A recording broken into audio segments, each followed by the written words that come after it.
एक 16 साल का लड़का पाकिस्तान के खिलाफ उस वक्त बैटिंग करने के लिए उतरा जब भारत के 22 रन पर 4 मेन खिलाड़ी पवेलियन लौट चुके थे और उस खिलाड़ी के सामने वकार यूनिस जैसा बॉलर बॉलिंग करने के लिए खड़ा था। अचानक से वकार यूनिस का एक बाउंसर उसके नाक पे लगा तो सीधे नीचे गिरा और उसके नाक से भयंकर खून बहने लगा। फिजियोथेरेपिस्ट ने कहा कि तुम वापस चलो, रिटायर हर्ट हो जाओ, लेकिन उस खिलाड़ी ने कहा मैं खेलेगा।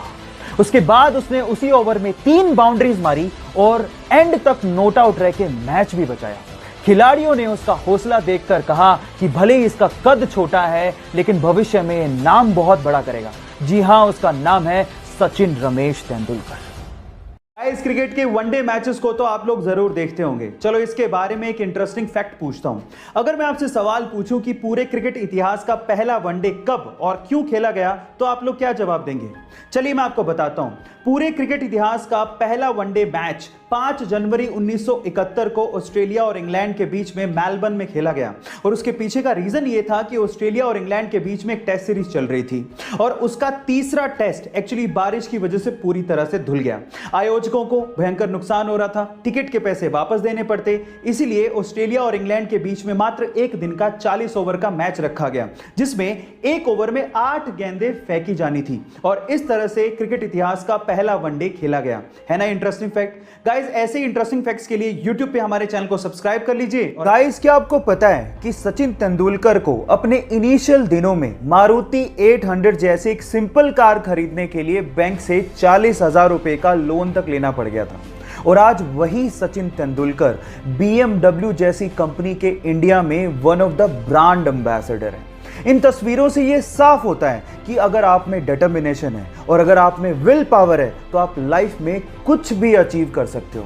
इसीलिए अपने आप पे विश्वास रखो और जिस चीज को कर रहे हो उसको करते रहो तब तक जब तक आपको सफलता हाथ नहीं लग जाती। इस बारे में आपका क्या ख्याल है? चैट सेक्शन में लिखना मत भूलिएगा। भरी मीडिया में जब उसने माना कि सैंड पेपर से बॉल टेम्परिंग का आइडिया उसका था तो इस बात से पूरी तरह से क्रिकेट ऑस्ट्रेलिया हिल गया और उस खिलाड़ी पर 1 साल का बैन लगा दिया गया। उस 1 साल में उसकी बहुत बदनामी हुई और उसे लगने लगा कि क्या वो कभी टेस्ट क्रिकेट खेल भी पाएगा, लेकिन क्रिकेट के लिए उसने अपने पैशन को कम नहीं होने दिया। फाइनली 2019 में इंग्लैंड के खिलाफ उसे एशेज खेलने का मौका मिला, लेकिन जैसे ही वो बैटिंग के लिए उतरा वहां के लोगों ने उसे सैंड पेपर दिखाकर चीटर कहना शुरू कर दिया और रोते हुए मुखौटे लगाकर उसे चिढ़ाना शुरू कर दिया। लेकिन उसने आलोचकों को जवाब अपनी बैटिंग से दिया।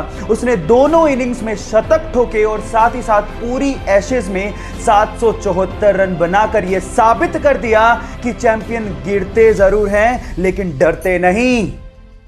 जब कोई टीम पहले ही टेस्ट में मात्र 36 रन पे पूरी की पूरी ऑल आउट हो जाए तो उस टीम से तो आप क्या ही उम्मीद रखोगे।